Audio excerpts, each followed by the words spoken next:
Live at training camp from Eagan, Minnesota, I'm Tom Moore, and we've got an opportunity right after the padded practice this afternoon to talk about your offensive line. It's what most people are concerned about in Minnesota, certainly for the last couple of years, if not even longer. This year, Vikings make a big splash. I've got Jeff Nichols with me.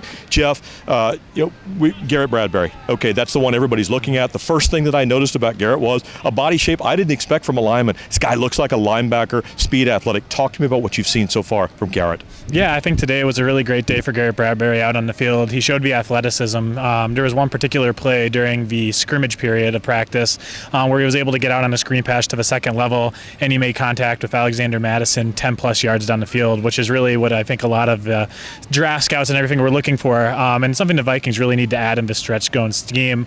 He had some really good reps in one-on-ones, too, against the defensive linemen, and he really seems to be coming a long way, and the worries about power against NFL pass rushers seem to be really non-existent. You talk about these reps, and the normal fan doesn't know, how do you look good in a rep? What was he doing in the reps that was different for you than seeing, say, a Pat Elflein last year at center? He was doing a really good job of massaging the pass rusher backwards. Instead of stopping his feet, he gets his hands.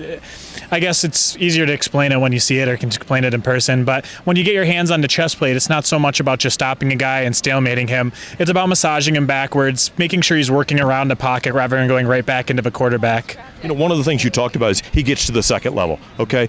I've actually saw him yesterday get to the cornerback, okay? Now that's speed we wouldn't have. What does that give an offense, especially if you decide to pull your center outside for a running back? Flexibility. I mean, if you can block it up initially at the line of scrimmage and you have a player who can get downfield, I mean, that's when you really have only one or two defenders left to go, and you're putting the running back or a wide receiver in space, giving them an opportunity one-on-one against one defender, and the offensive player is going to like that matchup 10 out of 10 times.